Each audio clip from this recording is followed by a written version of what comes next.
నమస్తే రమ్య గారు. నమస్తే జయ. ఏదైనా మంచి స్టోరీ చెప్తారండి? పాత చందమామ కథ ఒకటి చెప్తాను. మాషీద రాజ్యం అని ఒక రాజ్యం అట. దానికి సారంగధరుడు అని ఒక రాజుగారు ఉన్నారు. ఆయనకి 2 కొడుకులు, ధవళకాంతుడు, ప్రవాళకాంతుడు అని. మంత్రి గారికి ఒక పాప ఉంది, రత్నావళి అమ్మాయి పేరు. ఈ రత్నావళి ధవళకాంతుడు చిన్నప్పటి నుంచి కలిసి పెరిగారు. ఓకే. మెల్లిగా పెళ్లి చేసుకుందాం అనుకున్నారు. పిల్లలు పెద్దవాళ్ళు అయ్యాక ఒకే ఏజ్ వాళ్ళు ఏం కాదు, ఒక 4-5 సంవత్సరాల వారం ఉంది, కానీ చిన్నతనం నుంచి స్నేహం ఉంది. సరే, అందరూ హర్షించారు, సరే అన్నారు. వివాహ ముహూర్తం కూడా నిశ్చయించుకున్నారు.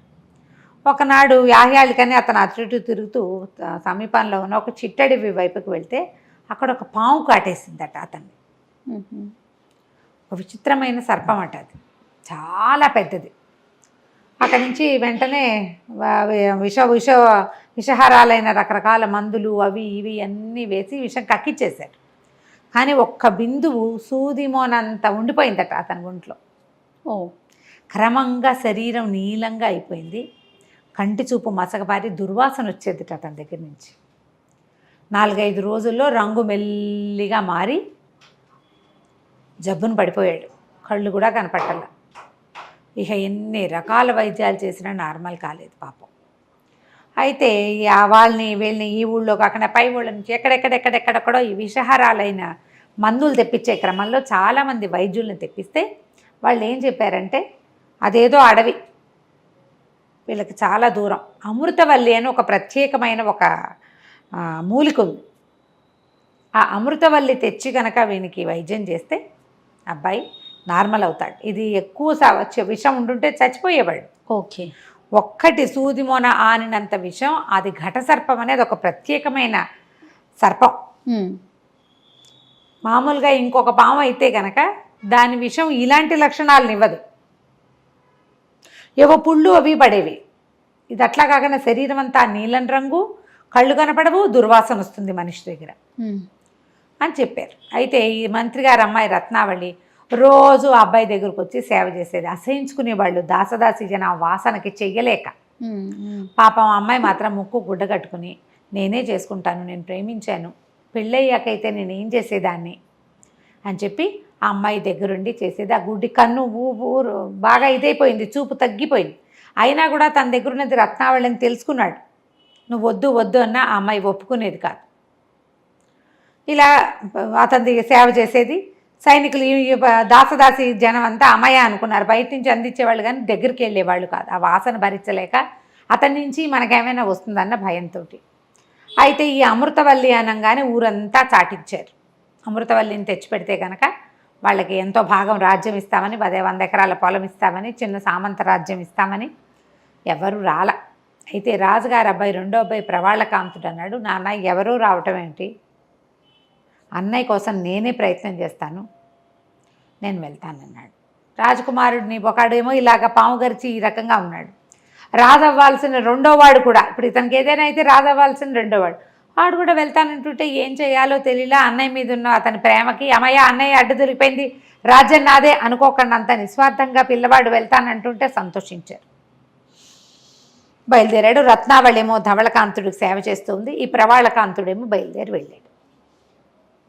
అదొక అడవి, కొన్ని గుర్తులు చెప్పారు. ఈ అడవి అది దాటిన తర్వాత ఒక నది వస్తుంది. దాని తర్వాత ఈ అమృతలత దొరుకుతుంది. దానికి ఒక ప్రత్యేకమైన ఆకులు, అవి గుర్తు రాసిచ్చారు, ఇట్లా ఇట్లా ఉంటుంది అని. ఈ అబ్బాయి వెళ్ళగా వెళ్ళగా వెళ్ళగా ఎట్లాగో ఒక 5-6 రోజులకి ఆ అడవిని చేశాడు. ఇంకా కొంత దూరంలో ఆ నదీ తీరం ఉందనగా ఒక పెద్ద చెట్టు కింద విశ్రమించాడు. విశ్రమిస్తే 2 గండభేరుండ పక్షులు ఉన్నాయి ఆ చెట్టు మీద. పెద్ద సైజు గద్దలు అనమాట. ఆడగద్ద ఏడుస్తోంది. ఎట్లా కాపాడాలి పిల్లల్ని, ఆ గుడ్లు కాస్త పిల్లలు ఇవాళో రేపో పిల్లలు అయిపోతాయి, ఆ ఘటసర్పానికి పిల్లలైనా అని తెలిస్తే పిల్లల్ని బతకనివ్వదు, మన జాతి ఇట్లా మనతోటే అంతరించిపోవాలా, ఘటసర్పానికి పిల్లలు అయ్యేదాకా చూస్తుంది, పిల్లల్నే తినేస్తుంది, అది మన జాతి మనతో అంతరించిపోతుంది. ఇప్పటికి ఎన్నిసార్లు కాపాడినా పిల్లల్ని కాపాడుకోలేకపోతున్నాము, మనకా వేరే దారి లేదు, మనని భరించగలిగే చెట్లు ఇక్కడే ఉన్నాయి, పెద్ద చెట్లు కావాలి వాటికి.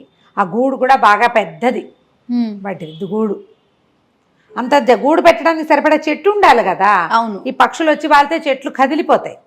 ఇవి ఎంత పెద్దవో, 20 ఇంతలు ఉంటుంది ఒక గద్దకి అది.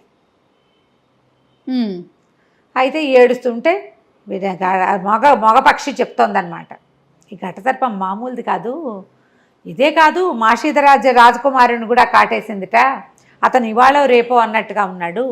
ఈ అడవి నది దాటిన తర్వాత ఉన్న అమృతలతని తెస్తే కానీ ఆ పిల్లాడు బతకడు, అమృతవల్లిని తెస్తే కానీ ఎవరు తెస్తారు? నదిని దాటంగానే ఘటసర్పం సిద్ధంగా ఉంటుంది, అక్కడే ఉంటుంది దాని ఆవాసం, అదే ఎవరిని లోపలికి రానివ్వదు. దాని క్రూరమైన బుద్ధి దాంది. తిరగడానికి వెళ్ళింది, రాజకుమారుడు కనపడితే వాడు రాజు అవుతున్నాడని తెలిసి కాటేయటం ఎందుకు? దాని గుణం మంచిది కాదు అని మాట్లాడుకుంటున్నారు. ఆ మానవ భాషలో మాట్లాడుకుంటున్న పక్షులు రెండింటి మాటలు ఈ ప్రవాళకాంతుడు వినేశాడు. వినేసి దండాలు పెట్టి అడిగాడు, పక్షి దంపతులారా, దయచేసి నాకు ఆ సమాచారం ఇవ్వండి. ధవళకాంతుడు మా అన్నయ్య, నా పేరు ప్రవాళకాంతుడు, నేను కూడా మాషీధ రాజ్యానికి చెందిన రాకుమారుణ్ణి. మా అన్నయ్యని బతికించడానికి మాకు ఇంకో సాధనం ఏమీ లేదు. ఆ అమృతవల్లిని ఎలా తేవాలో తెలియదు. అంటే నాయన అక్కడ చాలా కష్టం, ఎన్నో సర్పాలు ఉన్నాయి, ఘట సర్పం చాలా ముఖ్యమైనది, మిగిలిన పావులు వాటి జోలికి వెళ్ళకపోతే మన ఏం చెయ్యవు, అవి ఎవరిని ఏం చెయ్యవు. కానీ ఘట సర్పానికి మాత్రం ఒక దుర్గుణం ఉంది, తన దారిని తను పోయే వాళ్ళని కూడా కాటేస్తుంది. మీ అన్నయ్యని అట్లాగే కాటేస్తుంది, అతనేమి ఎదురుపడలా, దానికి పనిమాల వచ్చి కాటేసింది. దాని గుణం మంచిది కాదు. అదేంటంటే మా జాతి వాళ్ళ ఎంగిలి తగిలితే చచ్చిపోతుంది, అందుకని ఏం చేస్తుంది, మా పిల్లల్ని బతకనివ్వదు. పిల్లలు కలగంగానే, గుడ్లు పిల్లలు అవ్వగానే మేము ఆహారానికి వెళ్ళక మాకు తప్పదు, మేమిద్దరం ఆహారానికి వెళ్ళాలి పిల్లలకి సరిపోవాలంటే, అది వచ్చి తినేస్తుంది నాయన, ఇది మా పరిస్థితి, మేమేం చేయాలో మాకు తెలియటం లేదు అనేసరికల్లా ఇతను అన్నాడు, మీ ఎంగిలి వాటికి తగలాలంటే ఏం చెయ్యాలి? ఏమైనా సరే మా ఎంగిలి కనుక తీసుకుందా చచ్చిపోతుంది, దాని పొట్ట పగిలిపోతుంది. ఈ పక్షుల ఎంగిలి దానికి ఎట్లా తగులుతుంది?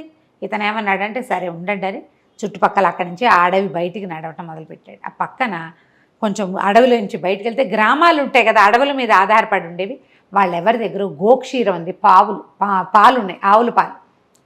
వాళ్ళెవరి దగ్గర అడిగి కొంచెం డబ్బులు ఇచ్చి అంత వెడల్పాటి పాత్రలో ఆవు పాలు పోసి చేత్తో పుచ్చుకుని తీసుకొచ్చి ఈ పక్షుల్ని వీటిని ఎంగిల్ ఏంటంటే పక్షులు 2 ముక్కులు అందులో ముంచుకొని కూర్చున్నాయి ఆ పాలల్లో. తర్వాత ఇతను ఏం చేశాడు, ఆ నది దాటి ఘటసర్పం వచ్చే దారిలో ఆ పాల పాత్రని పెట్టాడు. సర్పం వస్తూ బయటికి పాలు కనపడేసరికల్లా మొహం నువ్వు నోరు అందులో పెట్టి పాలు తాగేసింది.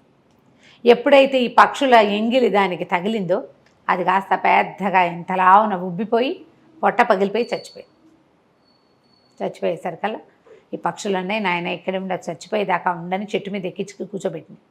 పాము చచ్చిపోయాక దాని తల దగ్గర చూడు ఒక రకమైన మణి లాంటిది ఉంటుంది, చీల్చు దాన్ని, కొంత మటుకు పొట్ట దగ్గర పగిలిపోయింది, మొహం దగ్గర చీల్చు, తల దగ్గర చీలిస్తే మణి దొరుకుతుంటే చచ్చిపోయిన ఘటసర్పాన్ని అలాగా దాని కూరలు తగలకుండా చేసుకోమన్నారు. విషం ఉంటుంది, అలాగా పైవైపు నుంచి కట్ చేస్తే ఒక అంత మణి, నీలం మణి, నాగమణి అంటారు కదా, ఈ మణి మహత్యమే ఈ కథ పేరు.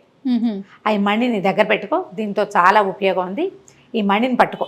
మేమేం చేస్తామంటే నువ్వు ప్లాన్ చెప్తాము, మా రెక్కల చప్పుడు అవి వచ్చిందాయా సర్పాలు ఉద్రేకపడతాయి, మేము అక్కడికి రాకూడదు, మేము ఆకాశంలో తిరగచ్చు, కిందకి రాకూడదు, నిన్ను దింపాలి అంటే మేము అక్కడికి రావాల్సి వస్తుంది, అందుకని అట్లా చేయొద్దు. ఈ మర్రి ఊడల్లో ఒకదాని వెడల్పుగా ఉన్నదాన్ని ఒకదాన్ని కొయ్యి, దానికి 2 వైపులా 2 తాళ్ళలు లేకుండా కట్టు, నువ్వు దాని మీద కూర్చో, మేము పైనుంచి ఆ 2 తాళ్ళని పట్టుకుని అలాగా నిన్ను నది దాటిచ్చి వదిలిపెడతాం. నువ్వు మణి ఇట్లా చేత్తో పుచ్చుకున్నావంటే ఆ మణి ఉన్న దగ్గరికి మిగిలిన పాములు రావు. బాగుంది. నువ్వు లోపలికి వెళ్తే నీకు చెట్టు కనపడుతుంది, అమృతవల్లి బోల్డ్ అని మొక్కలు ఉంటాయి, అది నువ్వు ముట్టుకుంటే నీ చేతికి, దానికి చెట్టుకి ఆకుకేముండదు, ఎవడైతే దాన్ని పట్టుకుంటాడో వాడి చేతికి సుగంధం అంటుతుంది, ఏదో గుమగుమలాడదు, సన్నటి మంచి వాసన, ముట్టుకుంటే నీకు తెలుస్తుంది, నీ చేయి గుమగుమలాడుతున్నట్టు అర్థమవుతుంది, అది తెచ్చుకోమన్నారు.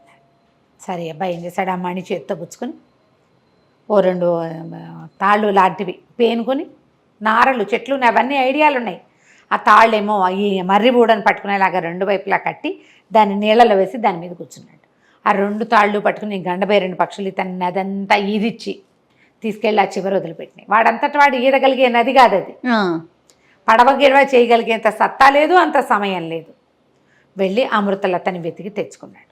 అమృతవల్లిని తెచ్చుకున్నాక గండబేరని పక్షులనే, నీ వల్ల నువ్వు ఒకటివి రావడం వల్ల మేము బతికిపోయాం, లేకపోతే మా పిల్లల్ని మిగిలిన పావులు ఏమి చెయ్యవు. ఈ ఒక్క ఘట సర్పంతోటే సమస్య, అది ఇప్పటికి 10 సార్లు మా పిల్లల్ని తినేసింది. ఈ మణి నీ దగ్గర పెట్టుకో, ఈ మణి నీకు అవసరమైనప్పుడు ఏం చెయ్యాలో అదే నీకు సూచిస్తుంది, మణిని మాత్రం విడవక అని చెప్పితే ధగధగలాడుతూ ఉంది. అది ఒక రకమైన తమాషా, లైట్ బ్లూ, ఒక డార్క్ బ్లూ కూడా కాదు, నీలమణి కానీ నీలంగా ఉండదు, అది లేత రంగు కానీ మెరుస్తూ ఉంటుంది. సరే ఆ మణి చేత్తో పుచ్చుకున్నాడు. ఆ అమృతలత మొక్కలు కొని పీక్కొచ్చుకున్నాడు.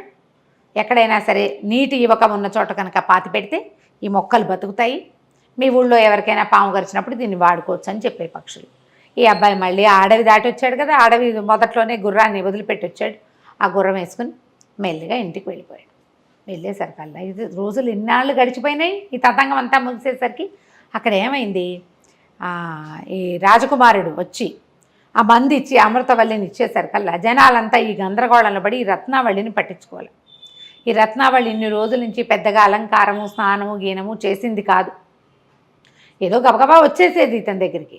సరే రాకుమారుడికి వైద్యం జరుగుతుంటే ఇంక ఇక్కడ పని లేదని ఇంటికి వెళ్ళి చక్కగా తయారవుదామని వెళ్ళి శుభ్రంగా స్నానం చేయటానికి కూర్చుంది. స్నానం చేస్తుంటే తెలిసింది అమ్మాయికి ఇలా విషంతో బాధపడుతున్న వాడి దగ్గర ఉండేసరికి ఒంటి మీద మచ్చలు వచ్చేసింది, మొహమంతా మచ్చలు, కళ్ళు గుంటలు పడిపోయి జుట్టు ఊడిపోయింది, అందవికారంగా అయిపోయింది. అమ్మాయి భయపడి ఇక ఇతన్ని ఏం పెళ్లి చేసుకుంటానని, పోనీ బతికేడు కదా, బతుకుతాడు, తమ్ముడు ఎలాగూ తెచ్చేసాడు కాబట్టి ఎవరో రాకుమార్తె నుంచి పెళ్లి చేస్తారు, ఈ వికృతాకారంతో నేనేం చేస్తానని ఆ అమ్మాయి వెళ్ళిపోయి ఏం చేసింది, ఒక దేవతా మందిరం దగ్గర వాకి బయట ఒక చెరువు ఉంది, అక్కడ కూర్చుని భిక్షుకిగా మారిపోయింది. ఇంట్లో కూడా చెప్పలా ఇంకా. అయ్యో.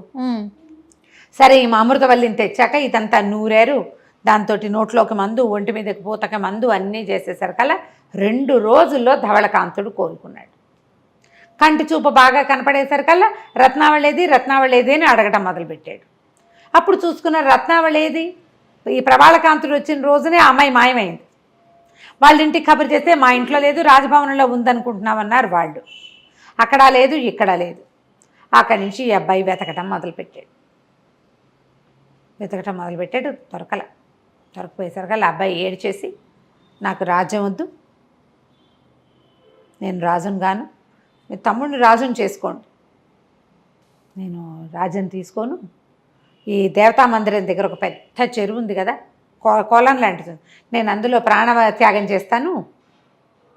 అందులో రాముడు సరయూ నది ప్రవేశం చేశాడు, సీతాదేవి లేక నేను కూడా అంతే, రత్నావళి లేకపోతే నేను కూడా నది ప్రవేశం చేసేస్తాను అని చెప్పి ఏడ్చుకుంటూ వెళ్ళిపోయాడు అతను. అమ్మాయి వల్లే బతుకున్నా, లేకపోతే నేను బతుకుండేవాడిని కాను, అది ఏమైపోయిందో తెలీదు అని బాధపడుతూ వచ్చాడు. అయితే ఏమైంది, ఈ ప్రవాళకాంతుడు అన్నయ్య ఆత్మహత్య చేసుకోబోతున్నాడని అతను కూడా పరిగెత్తుకుంటూ వచ్చాడు.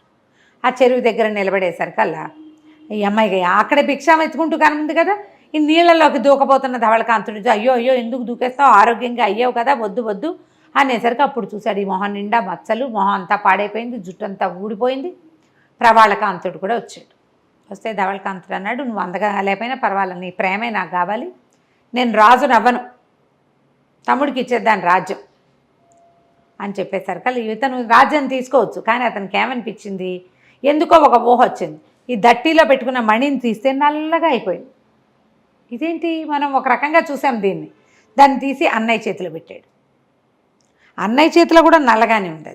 అప్పుడు అతనికి ఏమనిపించిందంటే, ఈ మణి మెరవాలంటే ఎవరి చేతికో ఇవ్వాలి, చెప్పింది కదా పక్షి, మణే నీకు సూచిస్తుంది అనేది. రంగు మారిపోయింది, ఆ అమ్మాయి దగ్గరికి రాగానే కలర్ మారిపోయింది. ఇతను ఏం చేశాడు, ఆ మణిని ఎత్తి ఆ అమ్మాయి చేతిలో పెట్టంగానే మొత్తం మచ్చలన్నీ తగ్గిపోయినాయి ఒక్క దెబ్బకి.